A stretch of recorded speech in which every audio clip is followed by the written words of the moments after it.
গরুর দুধ চুরি করে খেয়ে ফেলে দুধরাজ সাপ। এ কারণে সাপটিকে দেখা মাত্রই মেরে ফেলার চেষ্টা করেন অনেকে।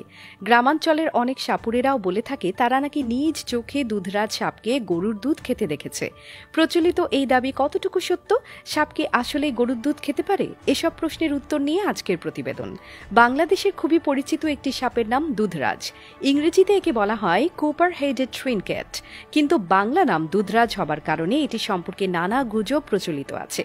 বিশেষ করে দুধরাজ গরুর দুধ চুরি করে খায় এমন ধারণার কারণে সাপটিকে পিটিয়ে মেরে ফেলা হয়, অথচ এই সাপ মানুষের জন্য উপকারী বন্ধু। দুধরাজ সাপের উপকারের কথা জানলে কেউই হয়তো সাপটিকে মারার চেষ্টা করতেন না। বাংলাদেশের এই সাপ দেখতে ভয়ঙ্কর সুন্দর, তবে আসলে ভয় পাওয়ার কিছুই নেই, কারণ মানুষ কিংবা কোনো প্রাণীকে মারার ক্ষমতা নেই দুধরাজের। এদের কোনো বিষ নেই, কিন্তু নামের কারণে দুধরাজ সাপকে প্রাণ হারাতে হয়। গ্রামাঞ্চলের অনেক জায়গায় মনে করা হয় দুধরাজ সাপ গরুর দুধ চুরি করে খায়, এজন্যই নাম রাখা হয়েছে দুধরাজ। অথচ দুধরাজ সাপের সাথে দুধের কোনো সম্পর্ক নেই, তাদের দুধ খাওয়ার কোনো প্রমাণ পাওয়া যায়নি।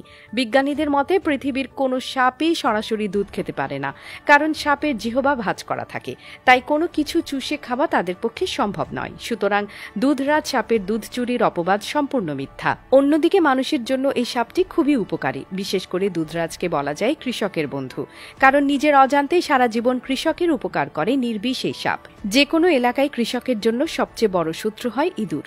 প্রতি বছর হাজার কোটি টাকার শস্য নষ্ট হয় ইঁদুরের কারণে।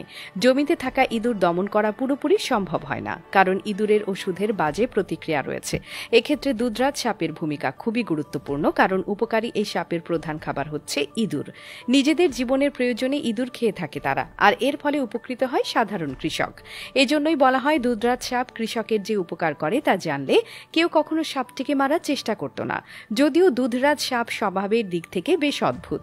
যে সকল সাপের বিষ নেই তারা সাধারণত নিরীহ হয়ে থাকে, তবে দুধরাজ এক্ষেত্রে ব্যতিক্রম। তাদের আচার আচরণ দেখলে বিষধর ভেবে ভুল করতে পারেন অনেকে। কোনো কারণে উত্তেজিত হয়ে গেলে খুবই ভয়ঙ্কর রূপ ধারণ করে দুধরাজ সাপ।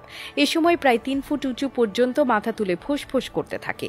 অনেক সময় দেহ পেঁচিয়ে আক্রমণ করার জন্য তেড়ে আসে, তবে এসব কিছুই আসলে আত্মরক্ষার কৌশল। এভাবে ফোঁস করতে করতে এক সময় পালিয়ে যায় দুধরাজ, তখন তাদের নাগাল পাওয়া কঠিন। নির্বিষ এই সাপের গতি অত্যন্ত বেশি। নির্বিষ হবার কারণে দুধরাজ সাপের কিছু করার ক্ষমতা নেই, তবে নিজেদের আচরণ দিয়ে অনেক সময় ভয় দেখায় দুধরাজ। অন্যান্য সকল সাপের দেহ সব সময় গোলাকার থাকে, কিন্তু উত্তেজিত হবার পর দুধরাজ একদম চ্যাপ্টা আকার ধারণ করতে পারে। বাংলাদেশে একসময় প্রচুর পরিমাণে এই সাপ দেখা যেত, তবে দিন দিন এগুলোর সংখ্যা কমছে, কারণ সাধারণত মানুষ সাপটিকে দেখা মাত্রই পিটিয়ে মেরে ফেলে। অথচ দুধরাজ সাপ মানুষের উপকারী বন্ধু। নির্বিষ এই সাপকে বাঁচিয়ে রাখলে মানুষেরই লাভ হবে সবচেয়ে বেশি।